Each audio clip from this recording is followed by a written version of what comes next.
you mentioned that I published quite a bit in the past, but actually it's not just me, it's a team. So before we go to the actual content, I just wanted to introduce my team also because they are kind of co-authors to this work, and we're not just one person, we're actually a team of people.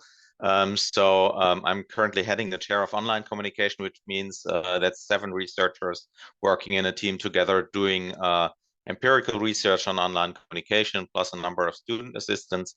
And basically what we do in our team is nowadays a lot of computational content analysis, including natural language processing, all that fancy stuff with AI that we heard about in the last 1 or 2 years, network analysis and so on. But we also do survey research and also have an experimental lab. So I'm kind of a hybrid nowadays, where I started doing journalism research back in the day. I did newsroom observations and things like that, but that developed quickly into something else. And we can see that the field also develops, towards that direction. And I will mention that later on because it plays a role also in that presentation. Because as you said, this work on dark participation is basically a reflection about the work I did myself, because I started doing research on participation in journalism, which was kind of a positive thing back then. And nowadays we talk about all the evil things on the internet. And now I also want to reflect on that a little bit in my presentation. So as I said, nowadays we do a lot of research on propaganda, populism, disinformation.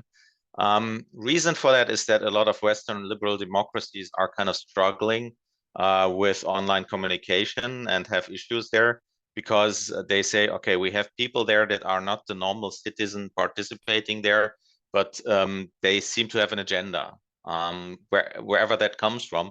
So some of these people might have an ideological agenda, or there's also the suspicion that you have kind of external forces trying to influence the democracy in that specific country. So that's also one of the reasons why a lot of Western democracies are talking so much about that topic. I know that it's actually kind of different if you look at various countries across the globe, how relevant that topic is, and actually what you're talking about when you're talking about, things like alternative media or alternative facts and so on. Because in some countries, actually, alternative media, for example, has a totally different meaning than, let's say, in Central Europe. But if you look at the literature, very often that is kind of a given that in the literature, they think that the reference for that discussion is actually Western liberal democracies. And that is also something we could question in the discussion later on. But I'm a European, so whatever I say has a European kind of angle to it. So that is kind of one thing I want to mention before I start. The second thing is, as I said, we're working in a team, and we have quite a few of research projects now that are focusing on disinformation, on that thing I call dark participation. So we have projects on conspiracy theories, on esoterics on the internet, trying to set up their own religion. We have a project on real-time detection of disinformation campaigns. We also worked together with German authorities in the past that were interested in how to protect the internet. And we also did some work on bullying on the internet or via the internet. So there's kind of a range of things we're doing in terms of dark participation and disinformation. So that's just these 2 slides to actually kind of acknowledge there's a team behind me, and it's not just that one single person that wrote these 200 articles that you mentioned, because also my day is kind of just 24 hours long. So let's go to the actual topic. So what I want to talk about was already mentioned, dark participation in online communication. I added a subtitle, so I will talk briefly in the beginning about the concept and the historical reasons why I talk about something like dark participation and not just participation. And then I will have a brief look into some of the projects we're doing in our team. So you will get some empirical findings. Some of them are not published yet, so you're kind of the first to hear about them. And I will also tell you a little bit about potential solutions for the issue. that we have there, and also kind of a reflection. Do we really have to talk so much about dark aspects of online communication? So the agenda looks like this. In the beginning, as I said, I will talk a bit about the switch from participation to dark participation, then the identification and description of it via empirical research, and then we talk about solutions and how to deal with it. And yeah, maybe a few take-home messages. So where does this concept come from? And if you actually talk about dark participation, or if you talk about disinformation, you should also talk about information, right? You should talk about where participation in online media comes from, and where this idea of people being part of a communication process comes from. And historically, if you look at journalism, and this is the building of the New York Times here, like a brick and mortar representation of what journalism is. So historically, the idea of journalism was like this. So you have your society. This is a very small one on my slide. Few people that are connected. So the dots are people, and the rest is connections here. And media were kind of an observation tool for society. So basically, they serve the purpose of self-observation of the society. The reason for that is pretty simple, because if you have a bigger society that's not as small as that one that I have on my slide, not everybody can actually communicate all the day, get information from A and transfer it to B. And in a very complex society, you need a kind of an institution that does that.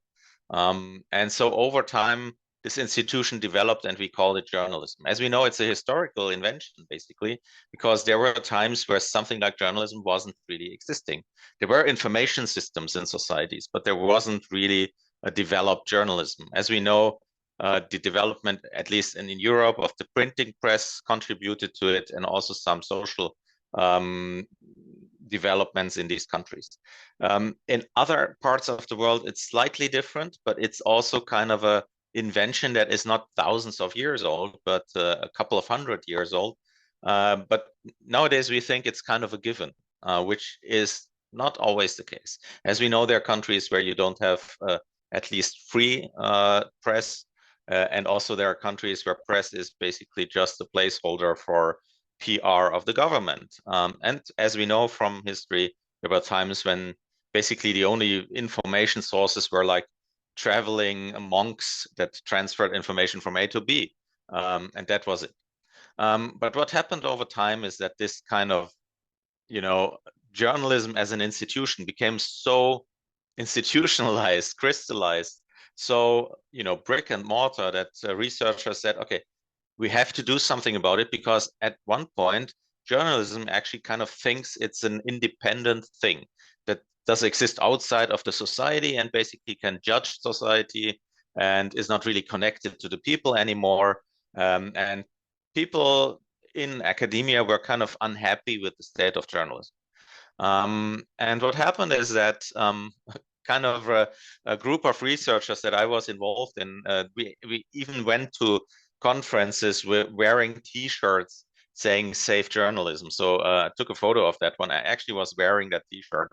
Doesn't fit anymore because I got older and put on some weight. Back then I was a bit smaller, obviously. And if you look at the T-shirt, it says "Safe Journalism." Why did we want to save journalism? As I said, we felt it needs to kind of have a new blood. It needs to change. It needs to become more flexible and integrate the people again.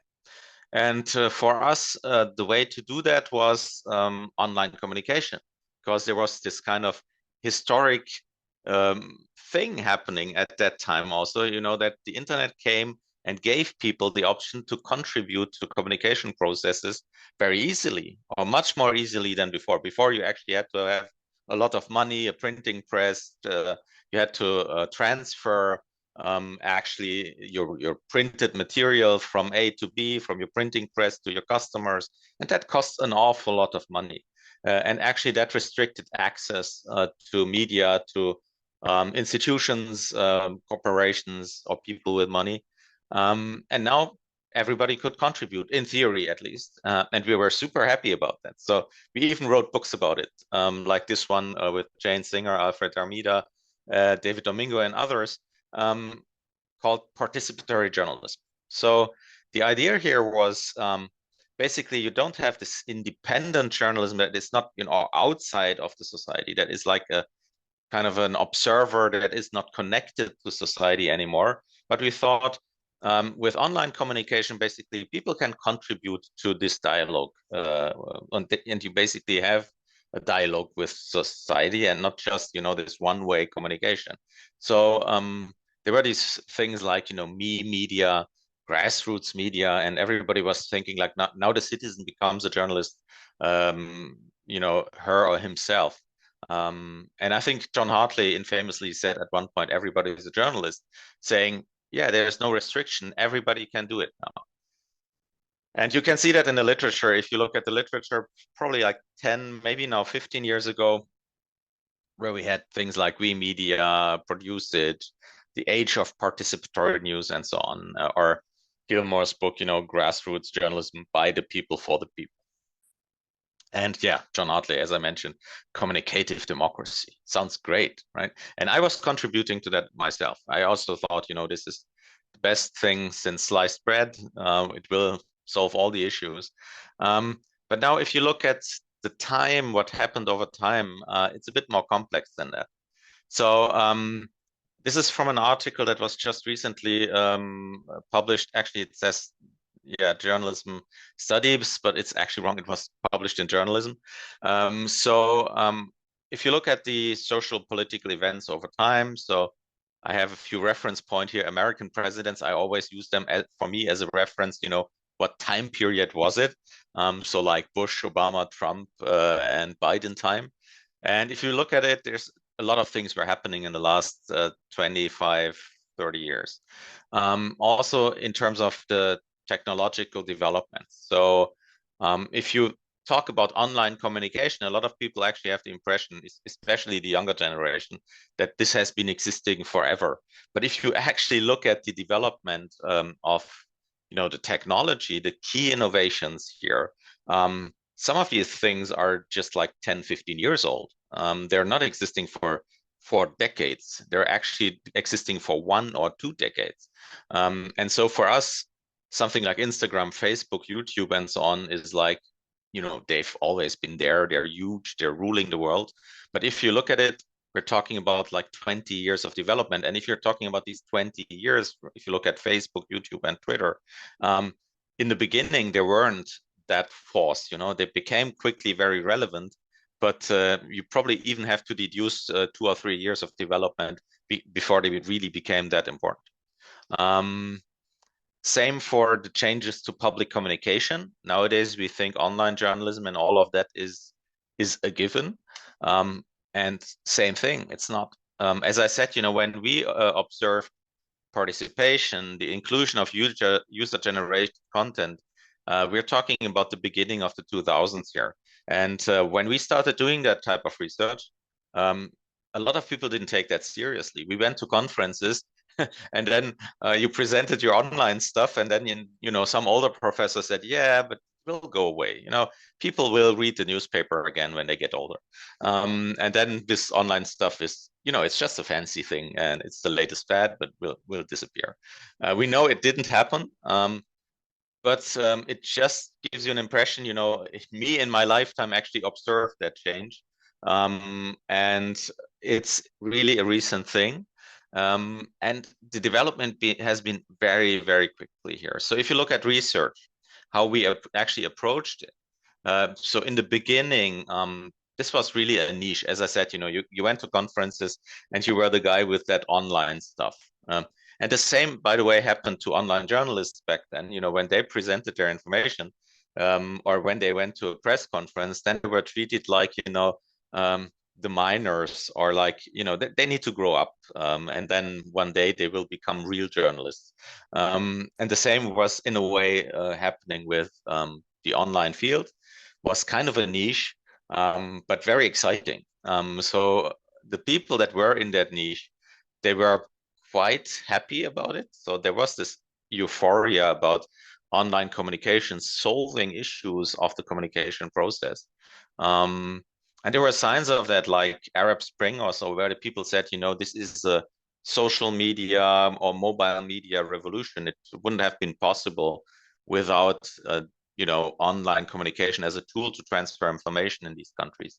But as we know, historically, the hope we had for Arab Spring, as a widespread democratization that starts there and then goes across the globe, that hope was a bit, I would say, we were too early hoping for a democratization of the whole planet, especially in the West.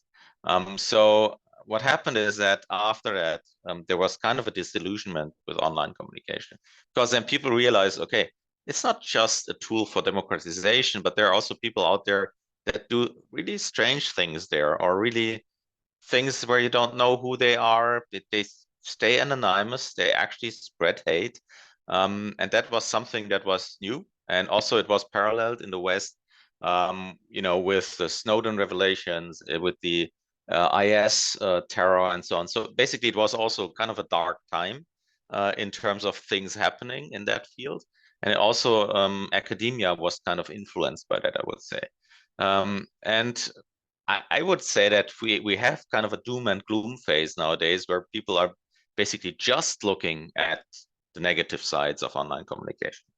And I will challenge it later on, despite having written about, dark participation and the dark aspects. But if you read that article, actually, it's also a reflection about that, because I would never claim that we just should look at the negative sides, but basically we have to balance that discussion. So I think the initial kind of euphoria and pretty naive approach to online communication was as misguided as this doom and gloom phases that we have nowadays. And before I started this presentation, we were talking about, the ICA conference that will happen in Australia. And I'm pretty sure if you go there, you will have tons of presentations on disinformation, bullying, hate, and so on. But not so many presentations on the bright future of online communication and how it makes communication much better, and people and contributes to welfare and things like that. It's kind of, there's kind of an imbalance in some fields at the moment. So and where does it come from? Because very early on, also, and that is also, I contributed to that. So as I said, it's a reflection also of my own path. So very early on, we already identified people that were doing strange things there. So like these guys here, Stormfront, they actually set up a website, which is like a very right-wing, website about whiteness and how white supremacy will rule the world and so on.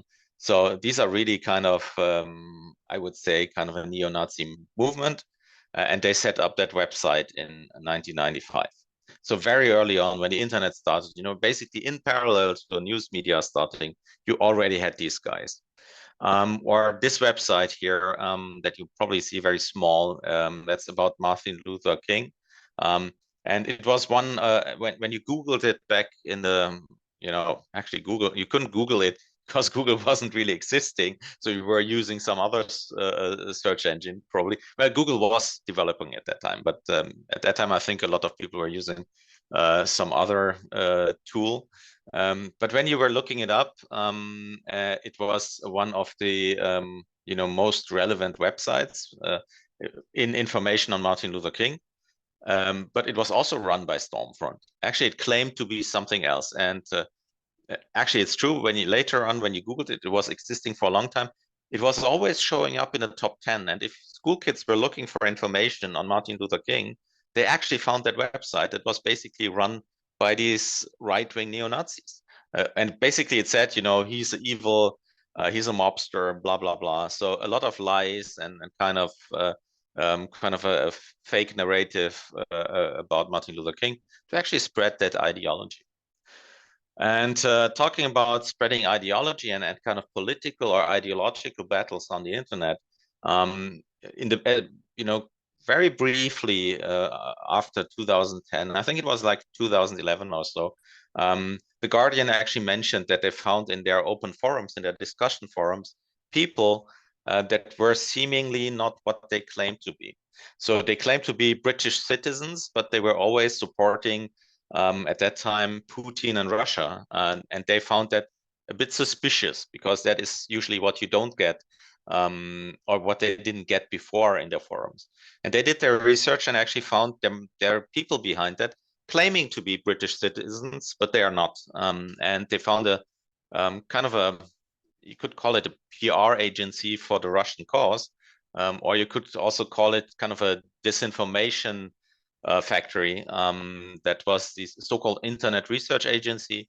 Later on, basically, people found what they're doing, and there were journalists doing research, and they actually had people that were working in that kind of factory and said, okay, for many years, we basically pushed pro-Russian information into Western open media to actually kind of influence the public there, more towards the goals of their own country.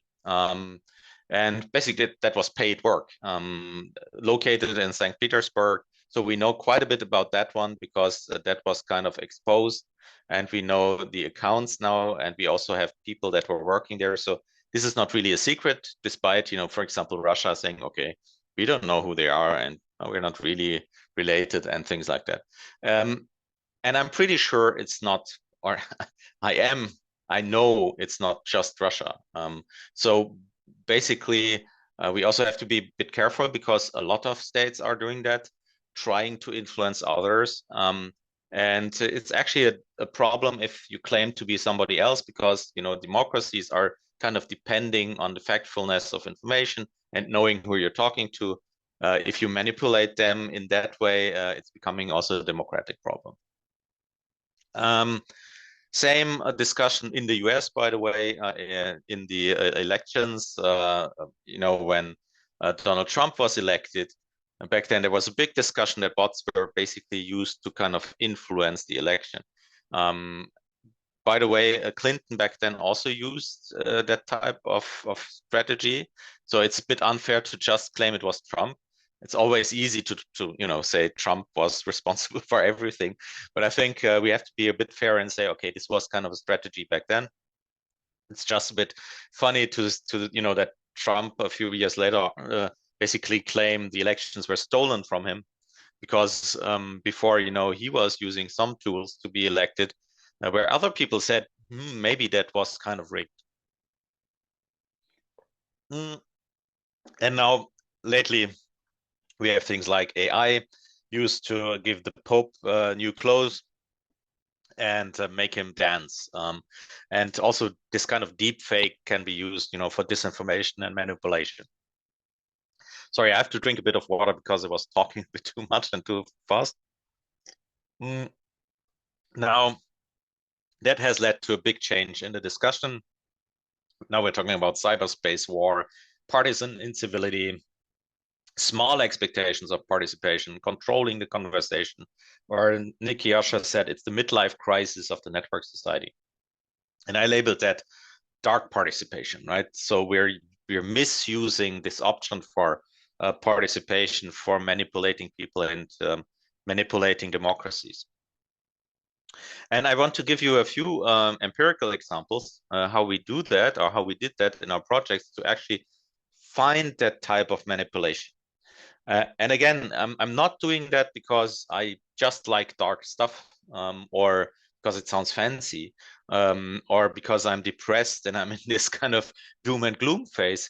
It's actually, we're doing that type of research to actually expose it, and actually to help to protect online communication and open communication there, and also to protect democracy in a way, because we feel if that manipulation goes on, and we are not protected, we don't have any tools to actually work against that, then we're in trouble. So it's more, I think it's actually a positive goal, but it's actually, to protect, and not to, just think it's really fancy to look at the dark stuff. So I told you about this development over time, and disinformation tracking, or also you could also talk about hate. It's very, very similar here.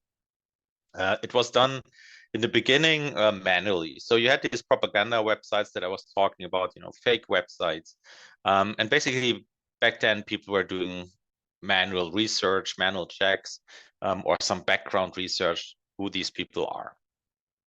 And with the development, when people found these fake accounts, troll armies, they also came up in academia with tools to counter that, like automatic content analysis. That we basically did large-scale analysis of, for example, Twitter, of forums, of online communication in general. And also people were kind of having a look at the at the profiles, at the behavior of the people there, and they tried to find patterns via statistical analysis.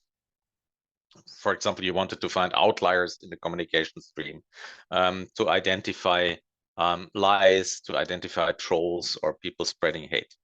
And also some people actually used network analysis to actually kind of have a look at the network structure and see who the hubs in that type of communication are. And this has been ongoing. So with the bots, the fear of bots, or the fear of automated communication, also science or academia kind of developed further. So we were looking more at behavioral patterns on a larger scale, and then people developed diverse computational methods like machine learning, sentiment analysis, and so on, to have a look at the features and expose disinformation. And as I said, with the Pope example, nowadays you have deepfakes, you have generative AI that produces text, pictures, and videos, and it's very easy to produce fake content. And this simplicity of producing fake content also led to development on the other side, like people also saying, okay, we have to apply AI in our disinformation tracking. We also have to use transformer models because the other side is using it as well. They're producing a lot of big, disinformation campaigns using AI. So we need to actually kind of, do the same thing on the other side. And there's also professionalization in terms of tools being developed for that are easy to use. And there are even full service agencies out there saying, okay, if you hire my company, I can protect your country or your company against it.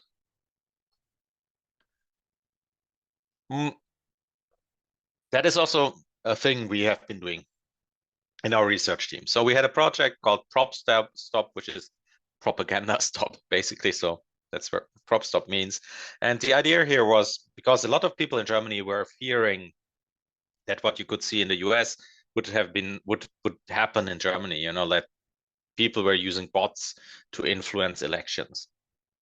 So we got some funding for that, and by the German state. And they actually had the idea, okay, you have to find that disinformation produced by a bot. So the idea was, there are some features, you'll identify the features in the communication stream, and then you can infer from these features that it's a bot. And we worked on that. We came up with some interesting ideas, hopefully. But what we found is, actually a lot of people weren't using bots, but what they were doing, they were using kind of a lot of people doing things manually, and then actually used bots for amplification maybe. But it wasn't really this highly developed intelligence of working, or doing autonomous disinformation, based on a very complex principles, but it was more or less very low level tech being used, but it was still effective. So 100,000s of fake accounts pushing 20 messages saying this candidate is an idiot, or your country is doomed, things like that, will have an effect. Although it's easy to expose, it still will have an effect, because if you do it on a very broad basis, some people will react to it. So basically this mass but low-level tech approach still works. And so the detection is not the major problem here. And very often it's not the information piece, but it's more about the campaign. So that led to us saying, okay, we have to look at many more features. So we are looking at the micro level now, at the structural level and also at the overall system development over time. And I will talk about that in the remaining time a bit. And we're not just looking at the content, but also at the behavior of actors and how they actually relate to the content and each other. So it's much more complex in terms of what type of information you look at, and it's not just features of the communication itself, because very often it's not about a lie, it's not about one piece of disinformation, but it's about a narrative that you want to change a narrative of the society in an open democracy. And then a lie is actually not the best thing you can do, but a better thing to do is basically take factual information and give it a different spin or a different narrative and say, okay, the government is lying. We have information X and it says this, and that is proof that the government is lying. And if that information is actually factual, people trust you much more than if it's a lie and then the lie is exposed. So very often these people are actually not depending on just, an actual kind of disinformation piece. So what we're doing in that project, as I said, we're looking at many more features, and I want to focus on time here, because what we do is actually we look at the stream of information and try to look at, as I said, micro, meso, and macro level indicators, both of the actors and the content. And then we want to identify patterns there and interesting kind of things like spikes in where you basically see at a point the information is changing very quickly without any external reason, which is very often kind of a sign that there's a manipulation here. And we also found that campaigns have very specific temporal patterns. So this is much more about overall system development in a democracy than basically just looking at the disinformation that we have there. It also includes human elements. I don't want to talk about that too much. We have a human in the loop element here because we think humans are still quite relevant. It's not just an AI. And we applied that in a few projects and just want to highlight them. I don't want to go into detail, but just to show you what we're doing here and to why I say it could be relevant to actually look at these time-based patterns. So we've done that, for example, during COVID in a paper that was published as a white paper called Pandemic Populism. There's also another one that is called Pandemic News. And what we did there is basically we used CrowdTangle. So this is like a backdoor access to Facebook to identify mainstream news shared on Facebook and alternative news from, so-called media that are kind of ideologically driven or from individuals that say, okay, we do the real journalism. Very often more right-wing in Germany. There's also some left-wing ones, but alternative news are basically kind of not the mainstream, not the institutionalized media.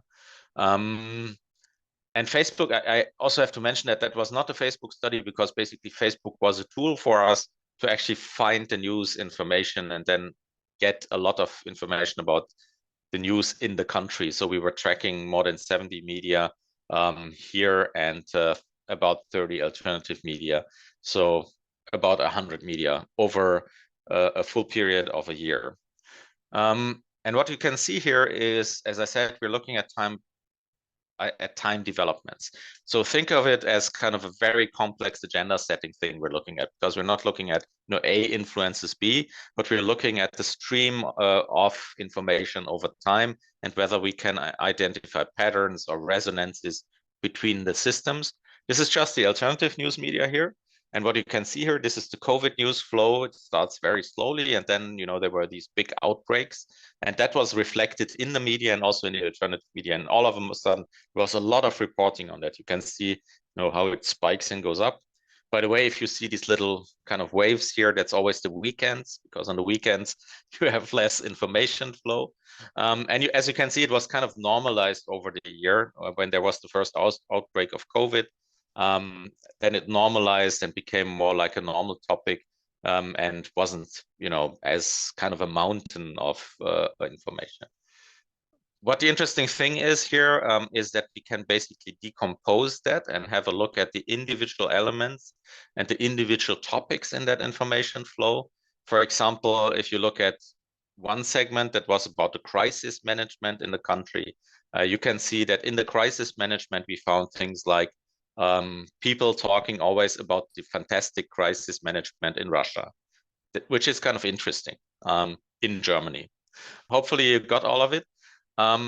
So this is just one segment. That's the crisis management. As I said, there was information in Russia. There was also a big discussion about how the management of the government is bad.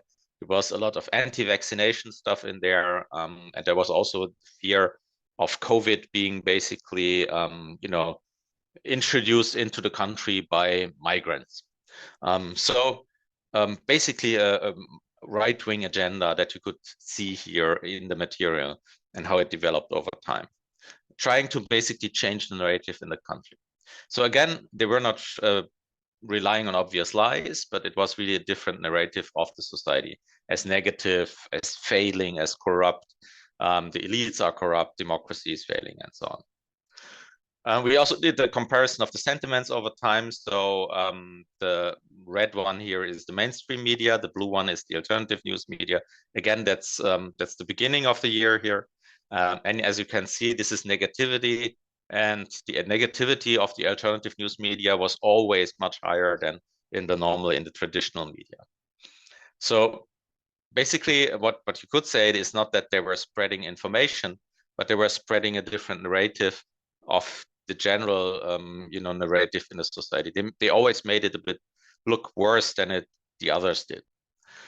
So from that, we basically developed kind of a toolbox that we nowadays use to analyze a lot of information with a very similar kind of approach. So we have some qualitative methods, like we always do interviews with people involved in these processes, basically on the detection side and state politics and so on, also journalism. But we also use computational methods to actually identify that. And as I said, nowadays we're also using a lot of this kind of fancy, well, it's actually a tool, but of this AI stuff to identify, topics and topical flows. Just a few examples. Don't want to go into detail because I think I'm talking already for like 40 minutes. So we were doing the same thing for Ukraine. What you can see here, we also did an analysis of the so-called Querdenken movement. Querdenken was an anti-vaccination movement that developed during COVID. But what happened is after COVID, basically they moved on to other topics.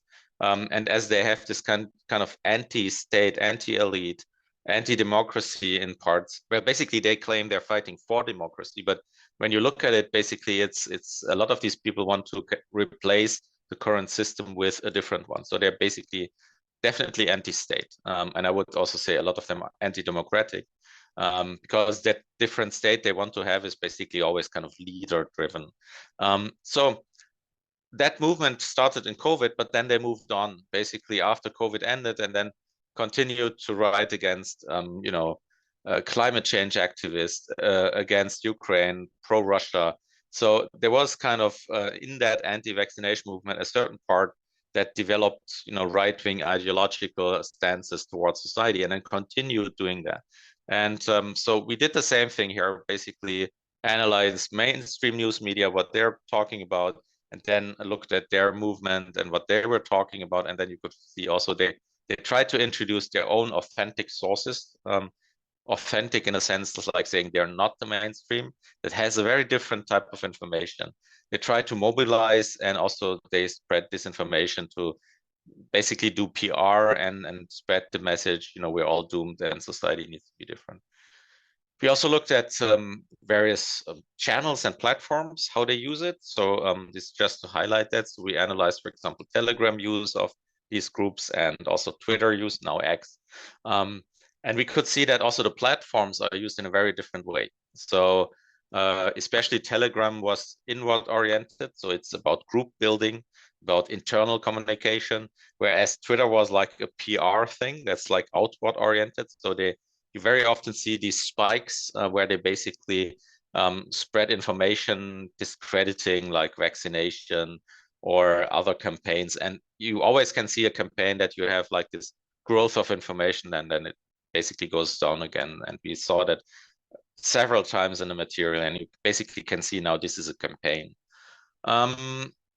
Yeah, I probably skipped that one because we don't have time. As I said, basically the use of platforms is different. So we have to be careful that we're not just saying, online media are doing this or that, or alternative news media are doing this or that, because there are differences between platforms, between movements, and also the media you look at, also the audiences. So we have to be more careful and more specific when we do that type of analysis. And for the final 5 minutes, and then I really shut up. For the final 5 minutes, I want to talk about, does that make sense actually to do that type of research? As I said, the early research on these kind of disinformation, hate, and so on, they were trying to find features to identify disinformation or hate message. We're pretty good at that, actually. We can do that. And as I said, we tried to develop it further to actually have like a macro level analysis of the overall information system to see whether somebody manipulates that, but whether there's kind of if you think of it as kind of a sound, like music, you want to find the dissonant elements in that sound of democracy, right? That's what we're doing. But then you still need to ask the question, what then? Does it really help to actually do that? And well, the jury is still out here, because what we've done time-based simulations, which with agent-based modeling, having a look at kind of a simulated society, because that type of research that we're doing here, you can't do in real life, because in real life we cannot introduce disinformation into a society. I'm pretty sure German authorities wouldn't like it if we as a university would spread disinformation to see what's happening then. So basically we're simulating a society, a small one in this case, because this is kind of an experimental study in the simulation. What would happen if you spread disinformation at a specific point of time? And then we wanted to give people tools against that. So we were introducing in our simulation debunking. So at one point, it was exposed to our simulated agents in our model that the information is not factual, that it's disinformation.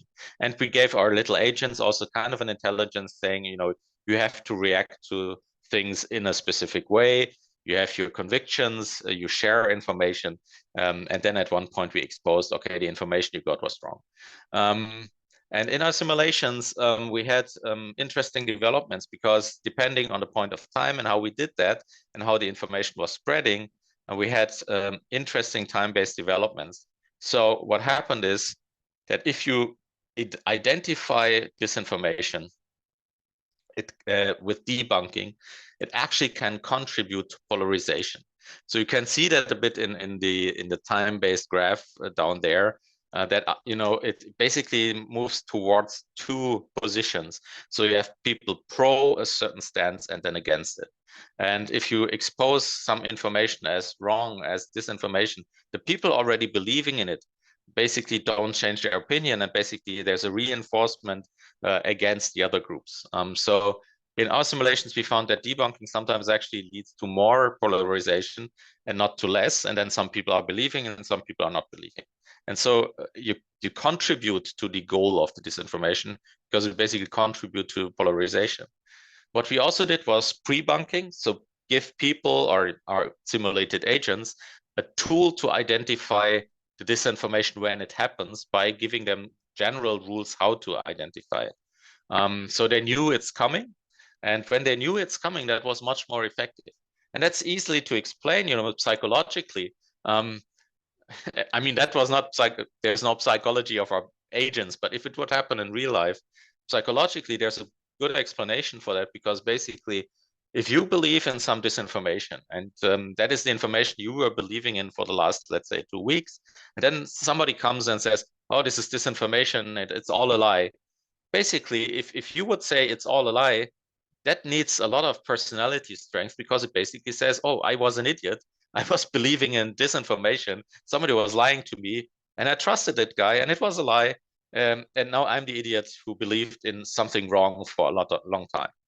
Psychologically, that's not a good story. And probably people want to reduce that type of cognitive dissonance emanating from that by saying, yeah, the debunking must be wrong. I was right. It was not a lie. Actually, the debunking is a lie.